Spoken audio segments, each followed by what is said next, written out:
أعوذ بالله من الشيطان اللعين الرجيم بسم الله الرحمن الرحيم الحمد لله رب العالمين الصلاة والسلام على رسول الله وآله وآل الله واللعنة الدائمة على آدائهم وآداء الله إلى يوم اللقاء الله أما بعد قال رسول الله صلى الله عليه وآله وسلم إن الحسين مصباح الهدى وسفينة النجاة۔ عزیزان محترم مشاہدین کرام، اس وقت ہم طریق یا حسین نجف اور کربلا کے درمیان موجود ہیں، جہاں سے اربعین امام حسین علیہ السلام کے عنوان سے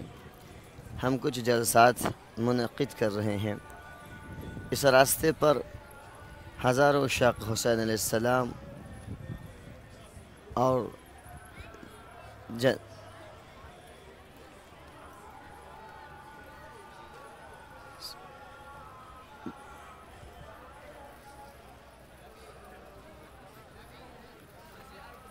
اس راستے پر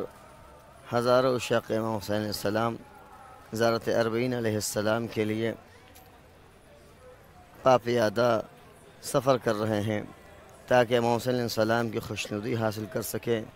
اور اللہ کے حضور امام حسین علیہ السلام کی جو قربانی تھی، جو ایثار تھا، جو انہوں نے اللہ کی راہ میں فی سبیل اللہ جو انہوں نے دیا تھا، اللہ نے جو وعدہ کیا تھا کہ جو حسین کو عوض دیں گے، ان کی قربانی کے بدلے وہ کسی کو ایسا عوض ایسا بدلہ نہیں دیا جائے گا۔ اسی ایثار اور اسی جذبے، اسی قربانی کو سلام کرنے کے لیے کروڑوں کی تعداد میں دنیا کے کونے کونے سے اس سرزمین عراق پر تشریف لاتے ہیں، تاکہ امام حسین علیہ السلام کو ان کی قربانی اور ان کے تضحیے کا بدلہ دیا جا سکے اور ان کے تضحیے کو سلام کیا جا سکے۔ لیکن اگر ہم غور کریں گے تو جناب آدم سے لے کر اس وقت تک جتنی بھی انسانیت ہے، اللہ نے پورے انسانیت کو بلند اور بہت بلند پیدا کیا ہے۔ یہی وجہ ہے کہ جب اللہ نے پوری مخلوقات کو خلق کیا تو ان پوری مخلوقات میں سب سے محترم اور سب سے بڑی مخلوق کا نام انسان رکھا، اور اللہ نے کہا کہ ہم نے انسان کو اشرف مخلوقات دیا۔ یاد رکھیے گا کہ اللہ نے جب انسان پر لطف کیا، جب اللہ نے انسان پر کرم کیا، تو اللہ نے انسان کو اشرف مخلوقات بنایا، اللہ نے انسان کو بہترین مخلوق بنا دی، اور اتنی مخلوق بنا دی کہ اللہ نے انسان کو پیدا کرنے کے بعد کہا کہ ہم احسن خالقین ہیں۔ گویا اللہ انسان کو بلند بناتا ہے، اللہ انسان کو اشرف مخلوقات بناتا ہے، لیکن یہ جو شرف، یہ جو لطف، یہ جو کرم اللہ کا انسان پر ہوا، یہ انسان کے کسی عمل یا کسی تکلیف کے بدلے اللہ نے نہیں عطا کیا، بلکہ جب اللہ نے انسان کو پیدا کیا تو اللہ نے اپنا لطف، اپنا کرم انسان پر جاری کیا تاکہ انسان کو ہم بہترین بنا سکے۔ تو اللہ نے انسان کو اشرف مخلوقات بنایا، لیکن جو اللہ نے انسان کو اشرف مخلوقات بنایا، بہترین مخلوق پیدا کیا، یہ بہترین مخلوق یا اشرفیت دے کر اللہ نے انسان کو روک نہیں دیا کہ بس تمہارا حد، تمہاری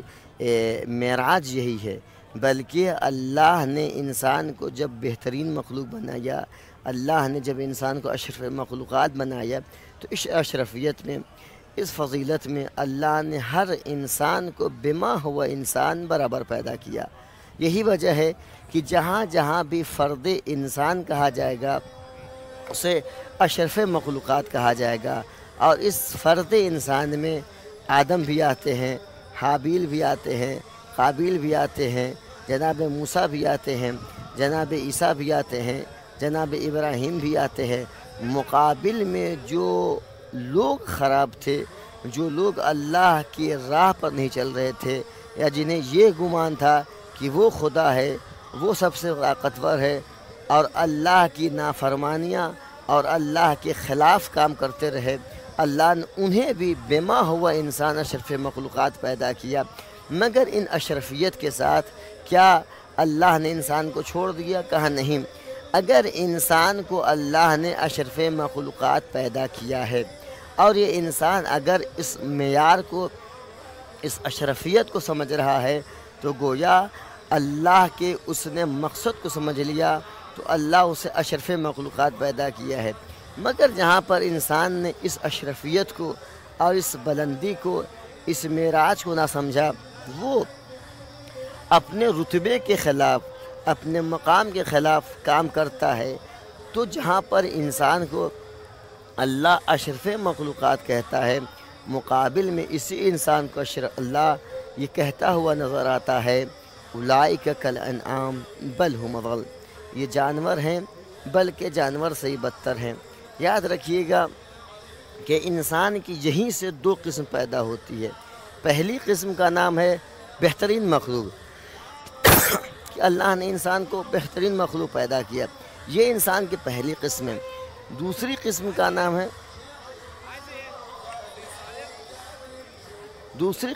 نام ہے کہ اللہ نے انسان کو اشرف مخلوقات پیدا کیا، مگر اس اشرفیت کے معیار کو، اس اشرفیت کے مقصد کو اس کو نہیں سمجھا، تو اللہ اسے پست کر دیتا ہے۔ گویا اللہ نے جب انسان کو اشرف مخلوقات پیدا کیا تو اس اشرفیت کے عطا کرنے کے ساتھ اسے تمغہ جو دیا اشرف مخلوقات ہونے کا، یہ یوں ہی نہیں دے دیا، بلکہ اللہ نے انسان کو ایک عقل دی۔ اس عقل کے ذریعے سے حکم دیا کہ انسان اس عقل کے ذریعے سے اپنے مدارج کو طے کرے، اپنے اس اشرفیت کی حفاظت کرے۔ یہی انسان جب اس عقل کے پیمانے پر، اس عقل کے ذریعے سے اپنے اشرفیت اور اپنے بلند ہونے کا احساس کرتا ہے، تو اللہ ارشاد فرماتا ہے،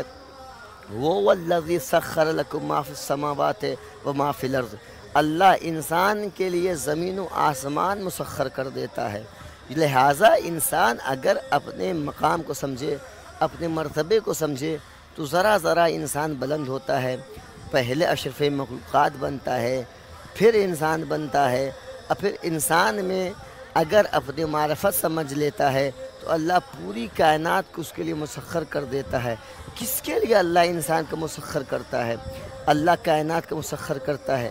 زمین کو مسخر کرتا ہے، اس کے لیے مسخر کرتا ہے جو معرفت اور جس کی معرفت اتنی بلند ہو جائے، جو کہتا ہوا نظر آتا ہے، لو کشف الغطا مزدت یقینا، اگر ہمارے سامنے سے پردے ہٹا لیے جائیں پھر بھی ہمارے ایمان میں، ہماری معرفت میں زیادتی نہیں ہوگی۔ لہٰذا انسان کو معرفت سمجھنا چاہیے، انسان کو اپنی معرفت حاصل کرنا چاہیے۔ امیر المومنین فرماتے ہیں، من عرف نفسہ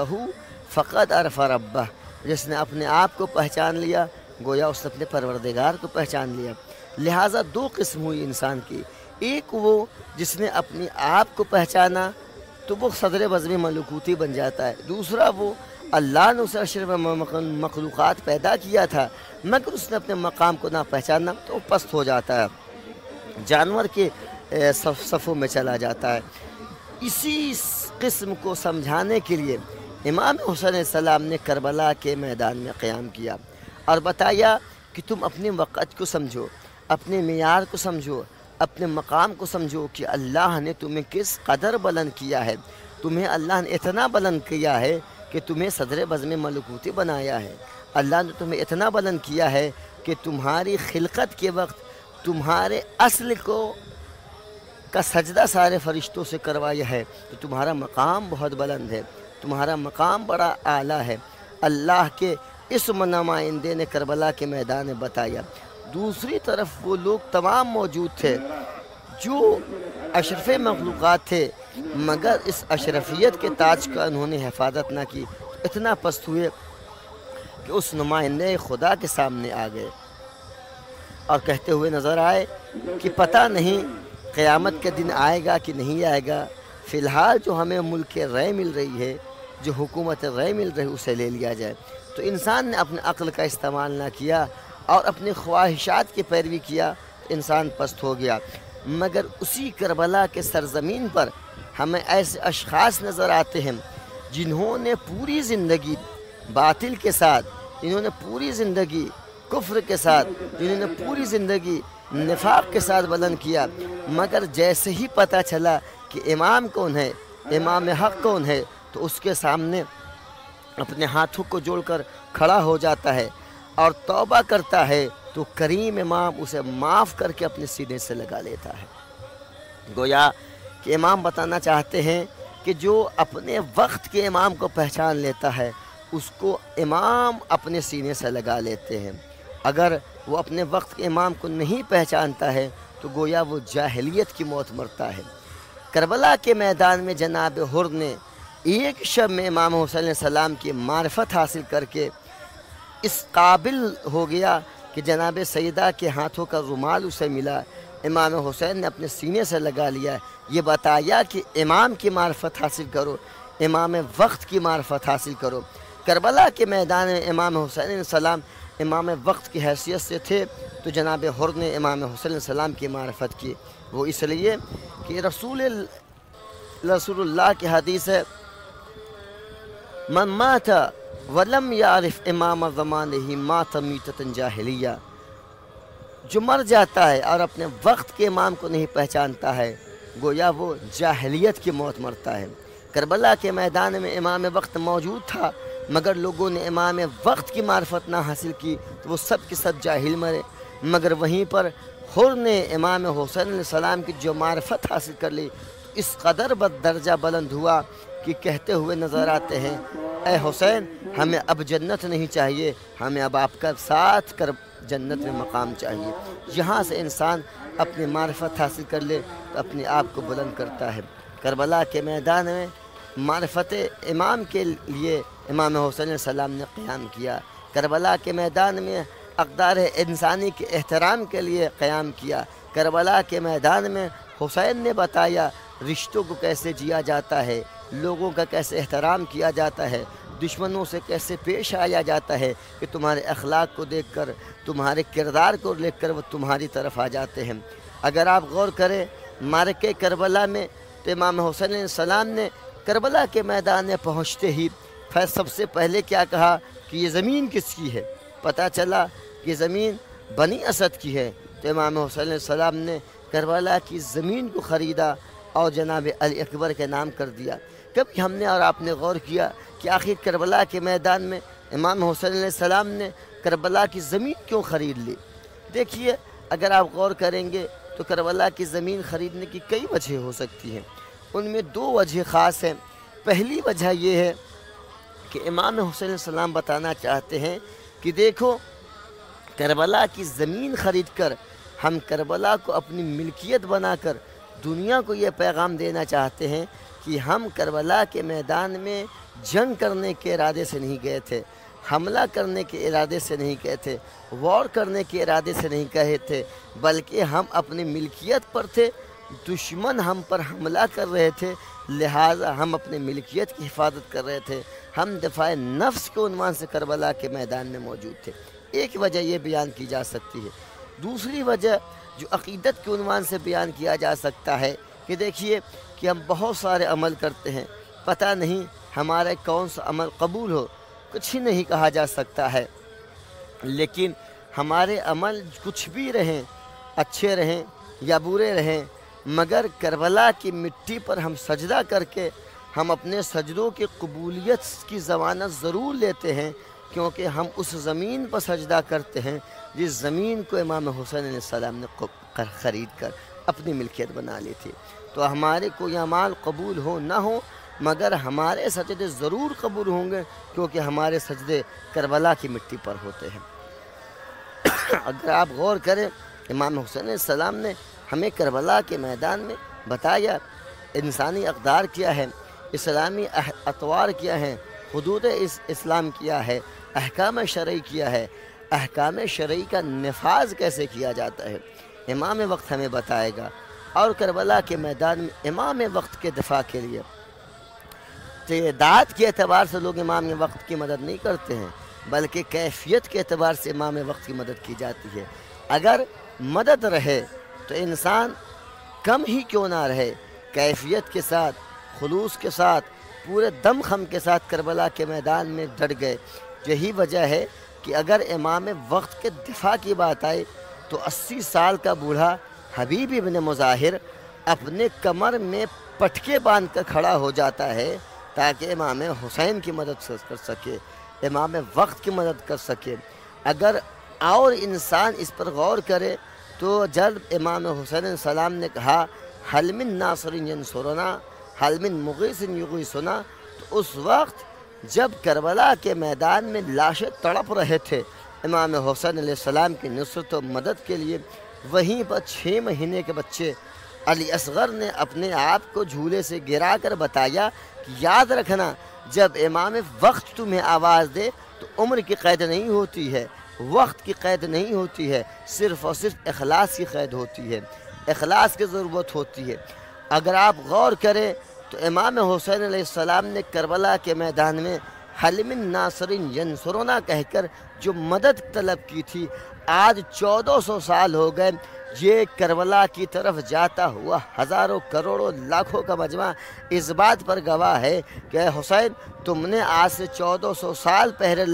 حل من ناصر ینصرنا کہا تھا، ہم اپنے چھوٹے بچوں کے ساتھ، ہم اپنی عورتوں کے ساتھ، ہم اپنی ماؤں کے ساتھ تمہاری مدد کے لیے حاضر ہو گئے، اے حسین ہم تمہاری مدد کے لیے حاضر ہوتے ہیں۔ یہ بتاتے ہیں کہ حسین تم اس وقت امام وقت تھے، تم نے حل من ناصر ینصرنا کہا، تو ہم آج آپ کی مدد کے لیے آئے ہوئے ہیں۔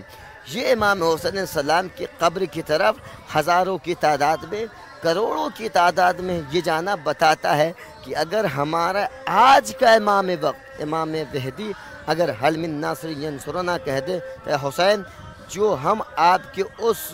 ندا کے لیے لبیک کہتے ہوئے جوق در جوق اپنی عمر کی قید نہیں کرتے، حکومتی سرحدوں کی قید نہیں کرتے، اپنے جیب کو نہیں دیتے، اپنی طاقت کو نہیں دیکھتے، بلکہ ہر انسان امام وقت کی نصرت کے لیے آ جاتا ہے۔ اسی طریقے سے امام زمانہ جب ہمیں بلائیں گے تو ہم بھی امام عصر علیہ السلام کی نصرت کے لیے، ان کی مدد کے لیے پورے جور دم کے ساتھ، پوری قوت کے ساتھ، پورے اخلاص و خلوص کے ساتھ حسین کی مدد امام زمانہ کی مدد کریں گے۔ پھر اگر آپ غور کریں امام زمانہ علیہ السلام کی جہاں تک بات کی جائے گی تو یہ 40 امام حسین علیہ السلام جو ہم مناتے ہیں وہ پوری دنیا کو ہم سبق دیتے ہیں کہ ہمارے ایک امام وقت نے حل من ناصر ینصرنا کہا تھا، تو آج 1400 سال بعد بھی ہم ان کی مدد کے لیے حاضر ہو جاتے ہیں۔ اگر ہمارا آج کے امام وقت آواز دے تو ہم کیوں نہ حاضر ہوں گے؟ لہٰذا امام زمانہ علیہ السلام کی اگر ہم نصرت سننا چاہتے ہیں تو امام زمانہ علیہ السلام جس لیے امام بنے تھے اس پر غور کریں، اور ہمیں اس بات کی طرف متوجہ ہونا چاہیے کہ ہمارے امام زمانہ کی کیا خواہش تھی، ہمارے امام زمانہ ہم سے کیا طلب کرتے ہیں۔ اگر امام کی منصب پر غور کرے، امام کے مقصد پر غور کرے، تو امام اس لیے بھیجے گئے تاکہ انسانیت کو راہ راست پر لایا جا سکے، انسانیت کو اللہ کے راستے پر آیا جا سکے، انسانیت کو احکام شرعی بتایا جا سکے، اسلام کیا ہے، دین کیا ہے، حقوق کیا ہے، اقدار کیا ہے، فلسفہ کیا ہے عبادت کا، عبادت کیوں کی جاتی ہے، اس پر غور کیا جائے۔ جیسے جیسے انسان اس منصب پر غور کرے گا، امامت کے منصب پر غور کرے گا، اس منصب کے مقصد پر غور کرے گا، تو انسان سمجھ جائے گا کہ امام ہم سے کیا چاہ رہا ہے، امام وقت ہم سے کیا چاہ رہے ہیں۔ ہمارے امام وقت ہم سے چاہ رہے ہیں کہ ہم اللہ کے بن جائیں، ہم اللہ کے حکم کی پابندی کرنے لگے۔ یہی وجہ ہے اگر آپ حدیثوں پر غور کریں گے، ایک حدیث ملتی ہے جس میں امام جعفر صادق علیہ السلام فرماتے ہیں، جس نے نماز کو ہلکا سمجھا اس کی شفاعت اس کو میری شفاعت نہیں نصیب ہو سکتی۔ گویا کہ نماز اسے دین کا ستون کہا گیا ہے، نماز اسے سب کچھ کہا گیا ہے، اسے ہلکا نہیں سمجھنا چاہیے۔ یہ امام وقت ہم سے چاہ رہے ہیں کہ ہم نماز کو اس کے وقت پر ادا کریں، نماز کی اہمیت کو سمجھے، نماز کے احترام کو سمجھے۔ یہ ایک پورا فلسفہ ہے جس میں بتایا گیا ہے کہ امام وقت جب تمہیں آواز دے تو امام وقت کی آواز پر لبیک کہو۔ امام حسین علیہ السلام نے 1400 سال پہلے کہا تھا حل من ناصر ینصرنا، آج ہم ان کے لیے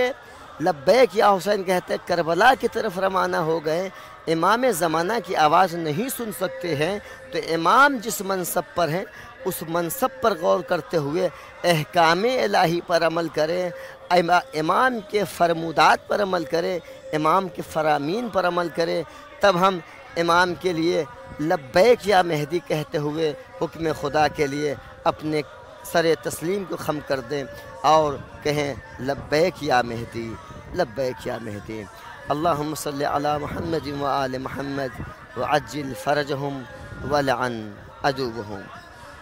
اللہم صلی وسلم وزد وبارک علی رسول اللہ و آلہ الاطہار۔